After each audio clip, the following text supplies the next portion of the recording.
Hello everybody, it's Kara from All Book Garden, and today I'm here with part 1 of my August wrap-up.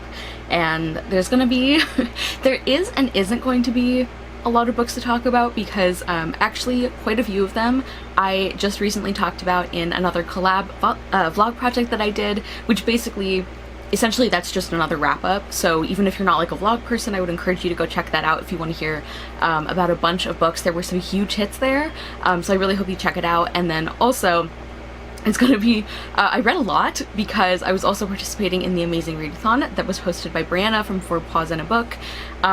She did an incredible job. Like, I can't even imagine how much like work and prep and everything went into it, so thank you so much, Brianna, and I read a lot of things. Starting off with the first book I finished, that's The Marvelers by Danielle Clayton. This is the first book in a new middle grade fantasy series. Our main character is named Ella, and she is from a family of conjurers, which is a very specific kind of magic and kind of a combination of like magic and like other like kind of cultural practices, and she gets admitted to this very elite magical school, and she's the first conjurer to, I think, be admitted there, and so that's a very big deal, and there are some people who don't think that she belongs there, and Ella's really proud of her background. She's really proud of conjure work, so she is determined to make everyone respect her and to make a good impression on the school and everything, and she does end up finding some friends, and she also, all of them end up getting pulled into a conflict with this like shady villain who was a problem like a few years ago, and apparently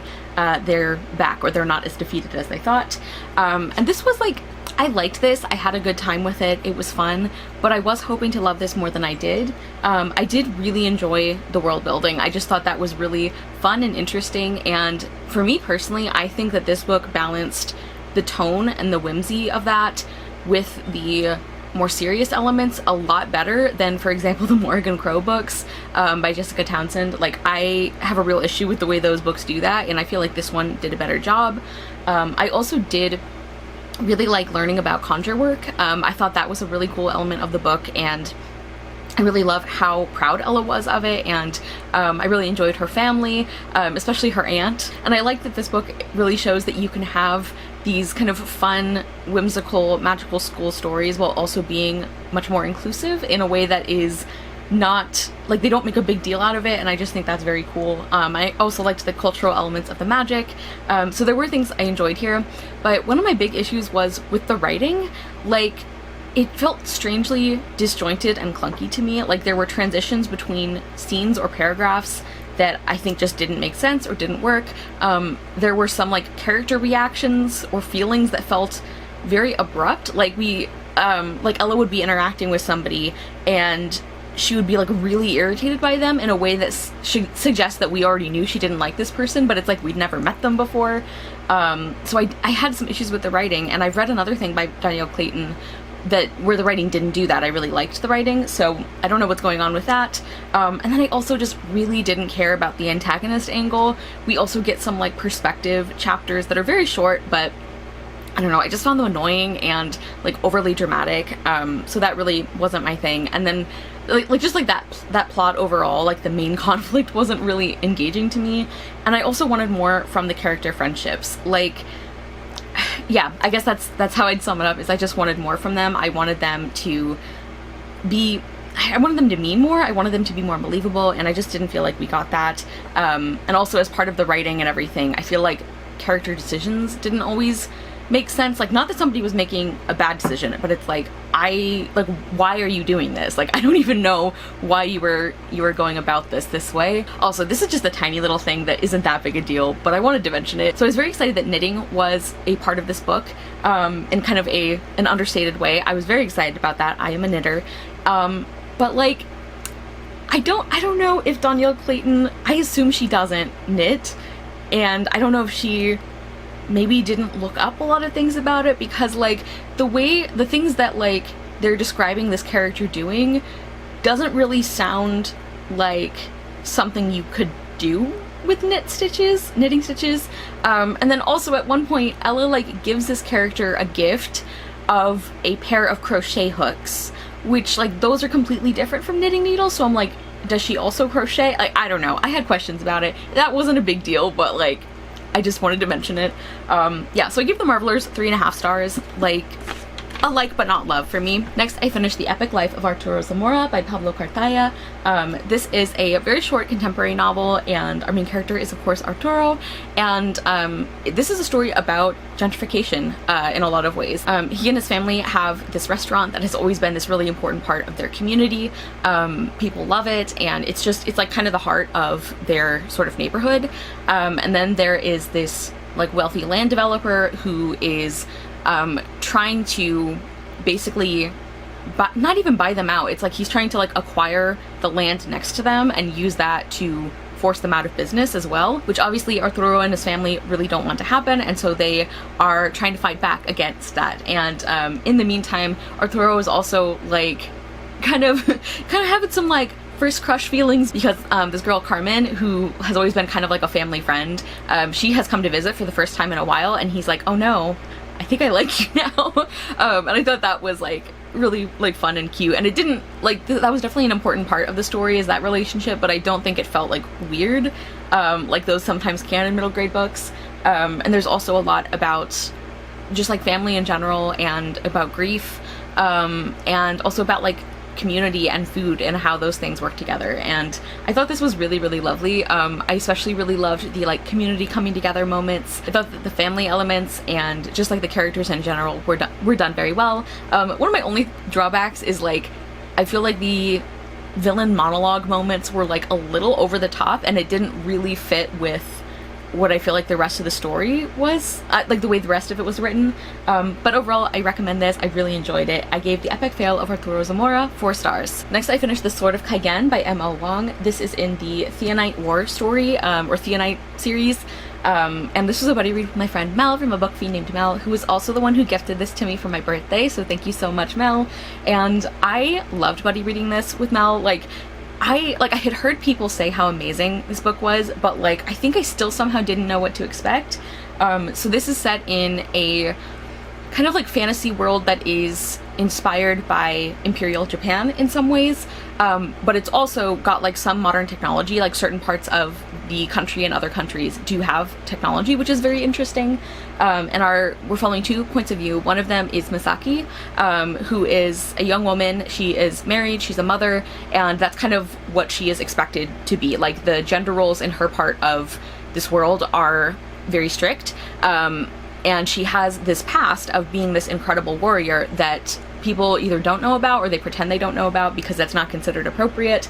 But she's kind of restless, and especially when there starts looking like there's going to be some conflict from other surrounding countries that their government is maybe not being honest with them about, she starts feeling like she's the only one taking this seriously, and maybe she's the only one who can do something about it. And then the other point of view that we get, although I think we get like a few other point of view chapters from other characters too, but the other main point of view is her oldest son Mamoru, who is also a very good fighter. Like their family in general is just known for that, and he is 14, and he is kind of at the age in his culture where like he's sort of like a man at this point, but he's also still very much like a kid, a teenager, and he's struggling because he makes a new friend who makes him start to question more things about the way their government operates. And yeah, I thought this was absolutely fantastic. Like it's very emotional and intense, and definitely check content warnings for this. I always list content warnings in my description box, because there's a lot. Like this book gets very, very heavy, but it didn't feel like it was done for shock value. Like I feel like M.L. Wong really handled all of those elements with compassion and with intention.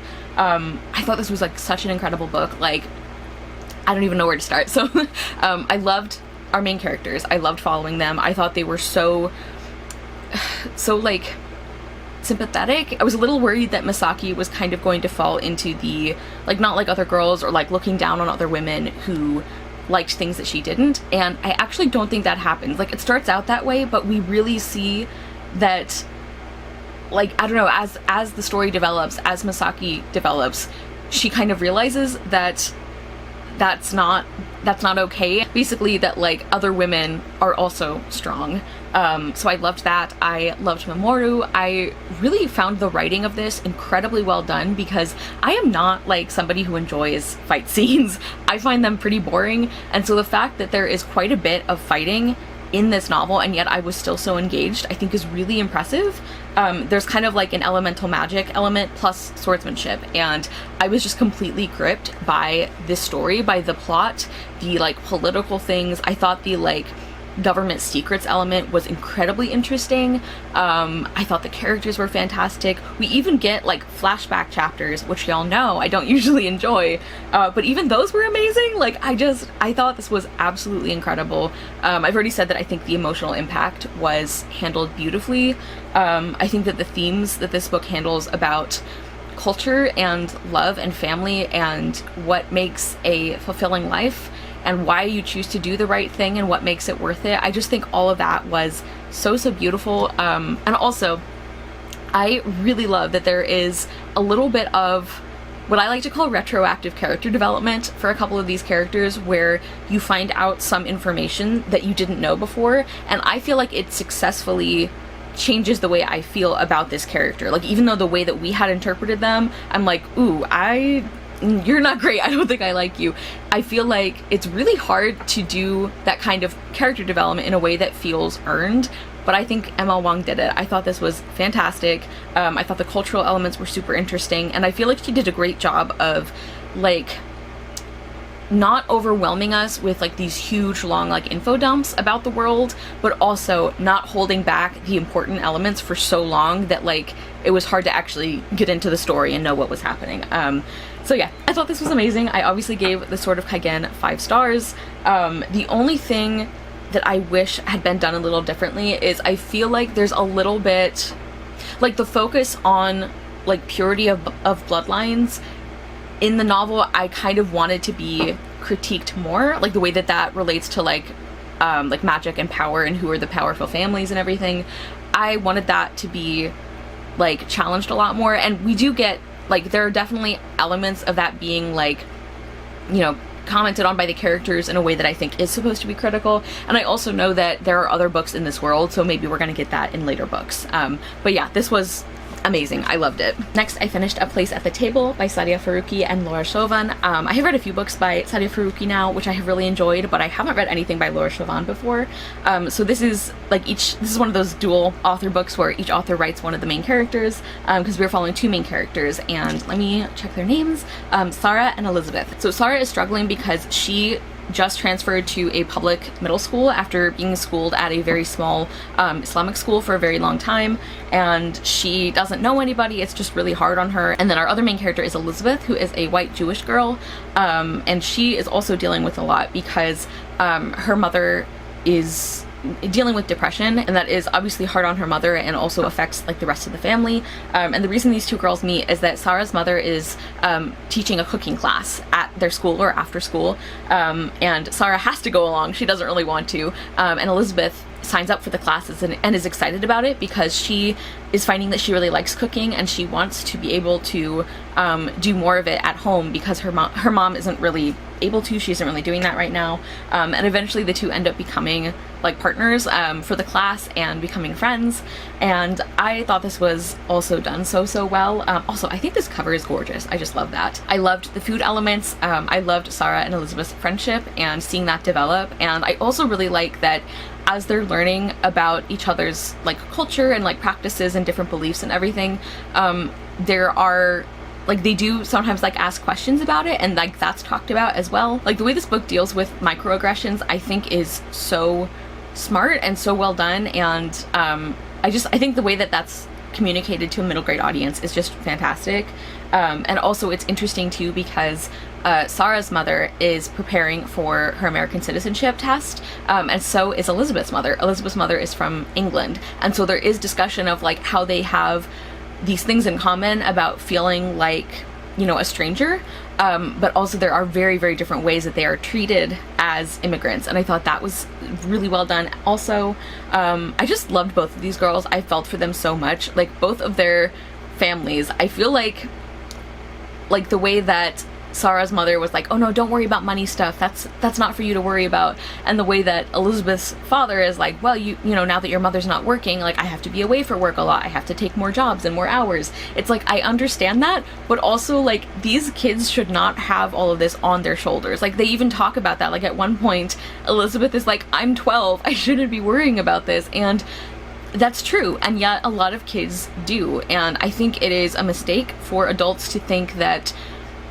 just not telling kids what's going on is enough to, like, protect them or calm them down. Like, I think a lot of times that makes it worse, and I think this book shows that very well. I also should mention that there is a like a school, like, bullying, like, microaggression, racism kind of plot line, and I thought that was written very well because I absolutely hated this character, but I think the way that it was talked about was very well done, and it's not like unrealistic or anything. And I also just love the themes about, again, community, food, family, friendships, and like loving and accepting people, and like thriving on differences and also finding connections. I think that was great. And I also think this book does a good job of like showing through Elizabeth's mother that kids might not always realize that, like, when an adult loses their parents, that is also really hard on them, you know? And I think that that was really interesting, and I think the adults in general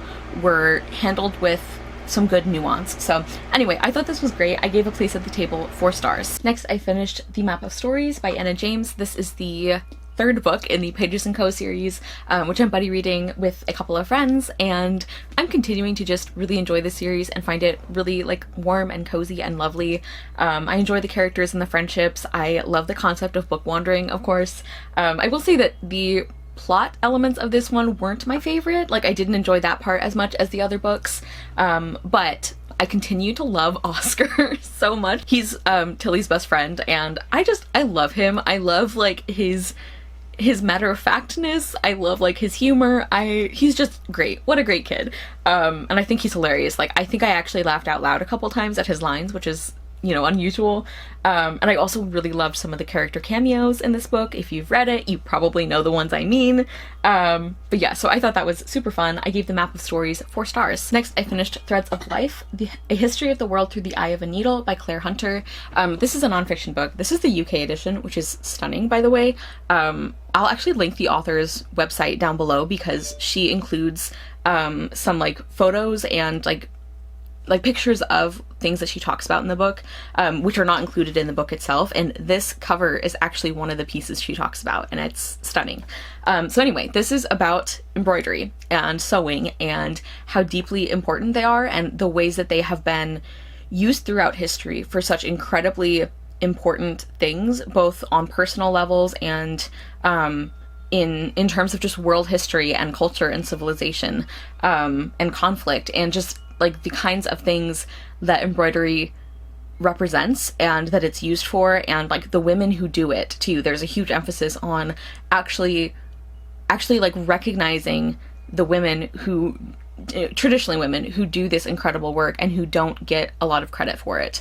I mean, even today, I think it's still, handicrafts are not necessarily considered as, like, they're not really considered art in the same way, which I think is just, you know, ridiculous. And so in this book, Claire Hunter talks about a lot of different time periods and examples. She basically does one in each chapter, but she also mixes in a few personal experiences, although primarily this is about the historical elements, which I really loved. And this is so much a Kara book, and I'm so glad that I loved it as much as I did. I did listen to this on audio as well, which I highly recommend if that's an option for you, especially if you're a crafter, because I listened to this while I was knitting, and it was just a plus experience. The narrator, I should mention, is Siobhan Redmond, who did an incredible job. She also is Scottish, as is the author, and so, like, listening to her beautiful voice was also just very nice. But I think she did an incredible job of, like, conveying the information and the emotional impact of what she was saying. And yeah, there are some chapters that are, you know, pretty heavy because of the things that they deal with, like prisoner of war camps and things like that. But this book is also a book that celebrates the beauty and the innovation and the just, like, the love and respect for traditionally women's work, I just think is incredibly beautiful in this book, and it was just, yeah, so well done. I thought the writing itself was done very well. I loved the like breadth and depth of the topic, because I think that I'm just very impressed that Claire Hunter could cover so many different, you know, cultures or countries or time periods. Like, obviously not all of them, but I think she did a lot. And I'm also impressed that even though she did that, she was also able to go into a good amount of detail, which I thought was very cool. I thought the organization of this nonfiction book was done very well, and I also think that the information that she is conveying and the way she is saying it is so moving, and I really love that she does not shy away from the emotional impact of what she is saying in order to try and make her book feel more scholarly, because I feel like that happens especially with nonfiction written by women, and especially when it is a topic that is also associated with women. I feel like there is a pressure to distance like the author and the reader from the emotional impact of what they're saying, because of the stereotype that, like, you know, women have feelings and stuff.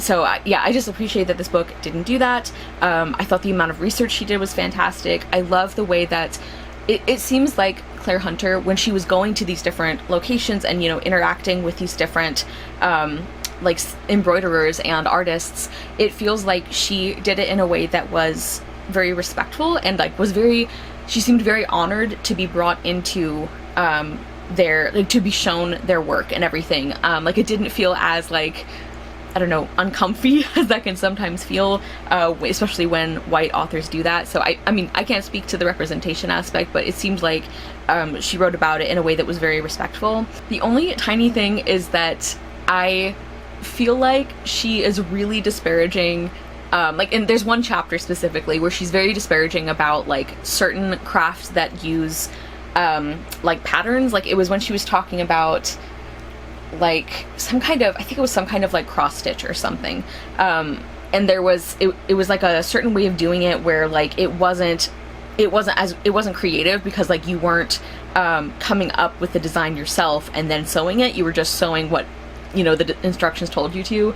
And I feel like she was a little snobby about that, which I don't love, especially as somebody who, when I knit, I primarily do use patterns. Like, basically all the time I use patterns, and I do modify them, and I am comfortable making substitutions and things like that, but I don't like the idea that work you do with your hands has to be something you had no guidance for it to be beautiful or meaningful or art or anything. But like I said, that was just kind of one chapter where I got that feeling, and she was talking about, like, a specific kind of, like, crafting kit, so maybe she doesn't feel that way about other like other patterns, but I did just want to mention that. But other than that, this is like an all-time favorite nonfiction for me. I think this was just incredible.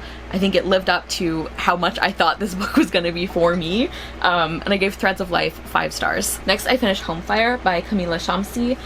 This is a fairly short, actually, contemporary reimagining of the Antigone play, which is a Greek tragedy. It also is the winner of the 2018 Women's Prize for Fiction, which I feel like, from what I've heard about, I don't know, about some of the winners for, like, this one or the Booker Prize or any of those, I'm like, this is, I think, one of the few occasions where I actually agree. Not that I've, like, read all the other nominees, but I do think this was really, really well done. Isma is the Ismini character, Annika is the Antigone character, and then their brother, Parvez. There's a lot of, like, family conflict and, like, grief and tragedy, and then this man Amon enters their lives. This is set in London, by the way. These characters are British Pakistani. So their brother Parvez is, he's disappeared.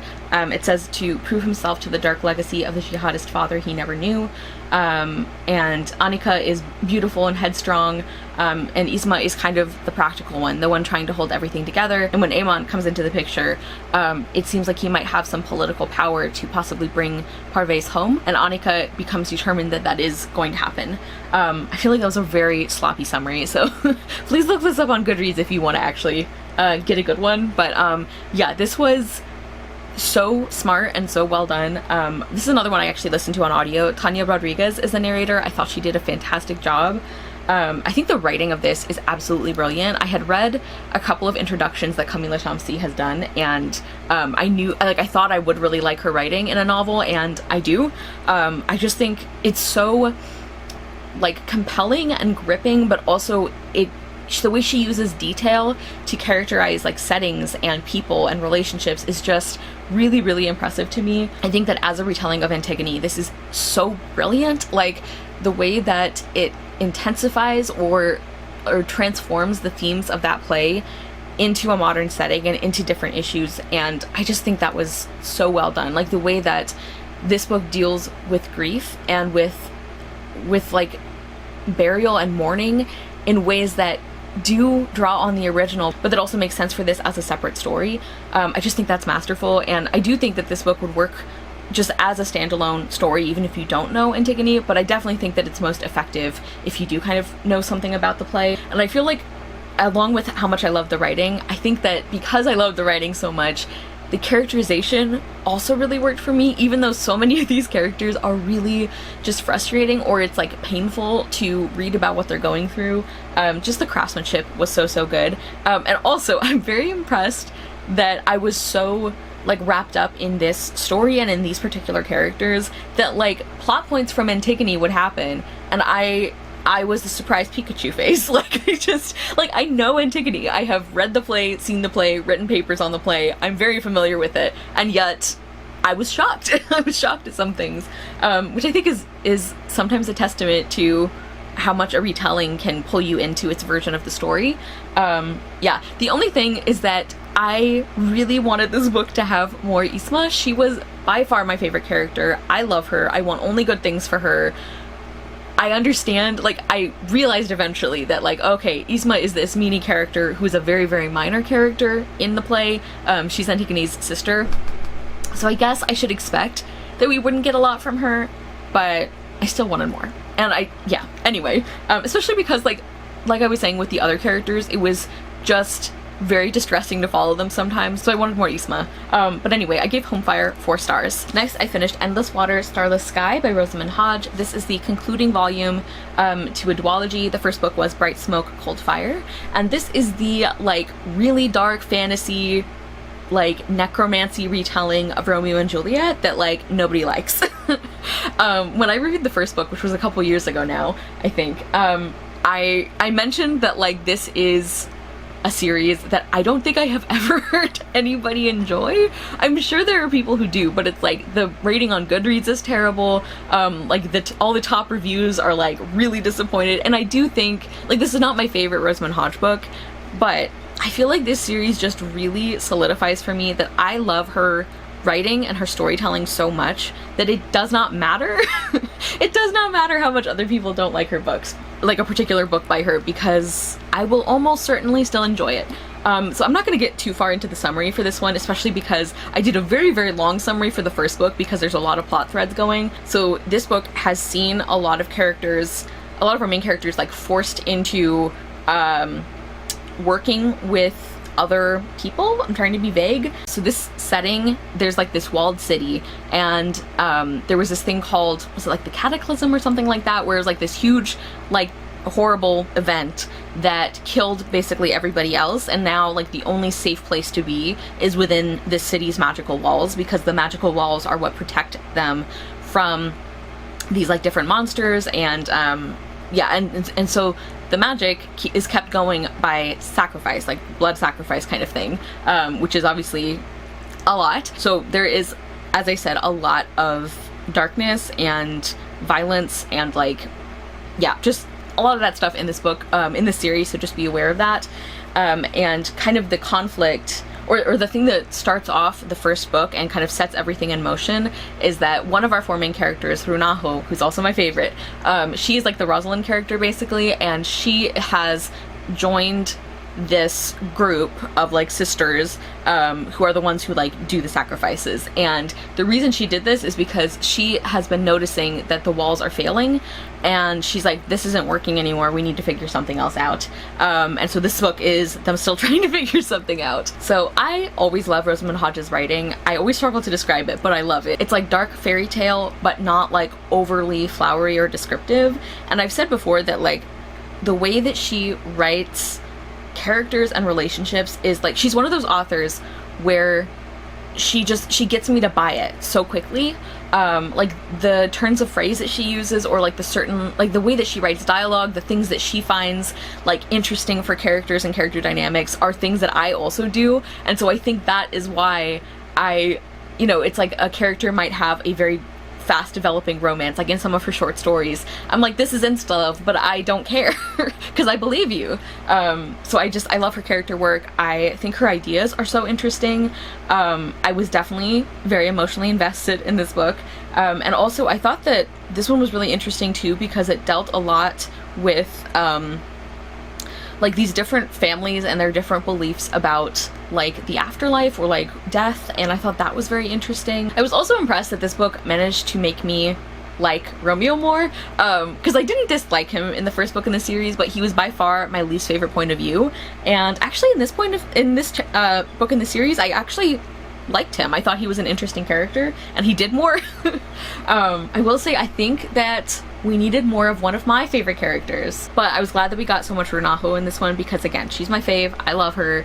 Yeah, like another thing that Rosamund Hodge just always sells me on is like the specific kind of like prickly female lead that I think other authors do in ways that don't work for me, but Rosamund Hodge does. So I know a lot of people, like, her books are very weird, very hard to recommend, but I always have such a good time with them. I love her. She's so talented. The thing I didn't like so much about this book is the romantic angle left me not really caring that much. Especially there was one involving one of my favorite characters that I just didn't think was that interesting. Like, I don't think it made a lot of sense. I didn't really care about it. I was kind of hoping this character would end up with somebody else, which they did not. So bummer for that, but overall I really enjoyed this. I'm glad to have finished a series. I gave Endless Water Starless Sky 4 stars. Next I finished The Case of the Cryptic Crinoline by Nancy Springer. This is the 5th or 6th book, I think 5th book in the Enola Holmes series, which are very short mystery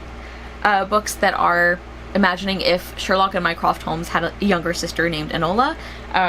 So she's our main character, and I feel like I pretty much have the same thing to say about this as I have with the last couple in the series. I really enjoy these. I think that my enjoyment of like the mystery aspects kind of varies a little bit, but I liked this mystery. I continue to love Enola as a character, and I just like watching her be so smart about things. And I also especially loved the relationships in this one, like the family and found family, and I really love like Enola's like landlady, and I was so happy that this book like involved her in a much more meaningful way, and that we see Enola have this kind of like mother figure type bond with her. I just thought that was lovely. So I gave The Case of the Cryptic Crinoline 4 stars. Next I finished Class Act by Jerry Craft. This is the second book. It's like a companion book to New Kid, which is a very well-known graphic novel, which it also won the Newbery, and I loved that one, and I love this one. I think Jerry Craft is so talented and smart and hilarious. This one follows Drew primarily, although we do still see what Jordan and the other characters are up to. And I just think the way that these graphic novels deal with like friendship conflicts and school and like racism and microaggressions and all of these things, like it deals with a lot of different things, but it never feels like too much. And I think that the way it handles these issues with so much like warmth and humor, I just think is incredible. Like I just think this is so good. Here is an example of the art, and I've said this for the first one, but this is one of the funniest, I think, series I've read. I think Jerry Craft is one of those graphic novel artists and creators who he is so good at dialogue and communicating humor with the dialogue and the art. I'm just continuously impressed by that. There were multiple times in this that I laughed out loud. I love these characters. I love their friendships. As I said, I think that this book balances the humor with the more serious topics in a way that is still very lighthearted. The way that these graphic novels talk about things like microaggressions and stereotypes and prejudice, it doesn't water that down at all. But by putting it in a story that is so warm and funny, and there are conflicts that happen, but I think that the tone that he uses for these discussions is really interesting. And yeah, Class Act, I gave 5 stars. I love Jerry Craft. Okay, and then finally, the last book I'm going to talk about is Recitatif, which I apologize if I say that wrong. That is a word that I really struggle to say. But the author is Toni Morrison, and I listened to the audio, which is narrated by Bonnie Turpin, and the introduction is by Zadie Smith, which I loved that introduction, and I think I need to read some of Zadie Smith's nonfiction because I thought that was great. But yeah, this is a very, very, very short work. The audiobook is only 2 hours, and 1 hour of that is the introduction. So it's a short story that Toni Morrison wrote as an experiment, a literary experiment where she would write a story about two women, one of whom is black and one of whom is white, and their race is deeply important to the story, and yet never knows like which character is which. And I think like that is such an interesting and strong concept, and I feel like the book, like Recitatif, fully delivered, while also working as such an interesting story. Like I need to read more Toni Morrison because I had only read Beloved by her, and that was in like 9th grade. I think I was much too young for that book specifically, but like this, like I've been thinking for a while that I'd like to try her again now that I'm an adult, and reading this, listening to this has really just emphasized that for me, because like, I mean, it feels funny even reviewing Toni Morrison because like, of course she is widely recognized as a brilliant author, but like the way that she communicates these characters and these relationships and this, like the way she uses dialogue, like her writing style is so precise, but she still tells you everything. Like I just think that is amazing, and I think that as an experiment it was very successful because it is so interesting to read a story where as I was talking about, the racial issues and the racial identities of these characters is deeply important, and yet you do not ever get it confirmed either way. And I think Zadie Smith's introduction was also brilliant, and the way that she talks about, like, you know, the fact that all of us probably are still trying to make up our mind about which is which. Like, what does that say? Like, I feel like I'm being very incoherent about this. This is just one that, like, as an experiment, which is what it was written as, it was incredibly successful. As a story, it's very successful. I think sometimes when I hear, you know, authors wrote something as like an experiment, I feel like that can sometimes go either way. Like, it can sometimes feel like, all right, this is an interesting concept, but like, why did you have to write a story about this? Like, just do like an editorial somewhere. And this did not feel like that. Like, Toni Morrison this is amazing. I gave Recitatif 5 stars. Okay, everybody, so that was the first group of books I read in August. I had to think for a second. As I said, please be sure to check out my collab video I did and the whole playlist of all of our collabs to hear about a lot of different books, a lot of different reading experiences. Let me know if you're interested in any of these. Thank you guys so much for watching. I will see you soon with another video, and I hope you love the next book you read. Bye!